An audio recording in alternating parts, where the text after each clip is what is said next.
మరి ఆయనని ఇంకా ఎందుకు నేరగాడిగా చూస్తున్నారు అనే ప్రశ్న వస్తోంది. అయితే ఆయనకు మద్దతుగా చాలా మంది మాట్లాడుతున్నారు.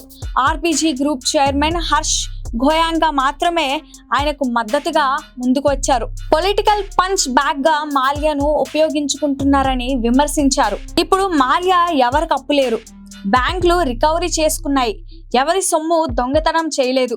28 సంవత్సరాల వయసులో Mallya United breweries group chairman గా బాధ్యతలు స్వీకరించాడు.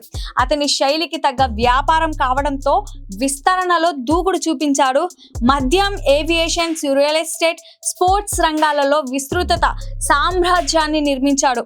ఆడంబరమైన జీవన శైలి, హై ప్రొఫైల్ వెంచర్లు, ఆర్సీబీ, ఫార్ములా 1లో స్పాన్సర్షిప్ విజయ్ మాల్యాను వ్యాపార ప్రపంచంలో షో స్టాపర్ గా నిలిపాయి. కానీ ఎయిర్లైన్స్ మొత్తంగా దెబ్బకొట్టింది. రాజకీయాల్లోకి వచ్చి మాల్యా ఎంపీ అయ్యారు.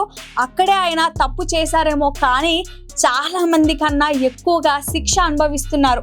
వేల కోట్లు నిజంగా బ్యాంకులకు ఎగగొట్టిన వాళ్ళు ఇండియాలోనే గౌరవంగా బ్రతుకుతున్నారు. కానీ మాల్యా మాత్రం నేరగాడిగా ముద్ర వేసుకొని ప్రవాసంలో బ్రతుకుతున్నారు.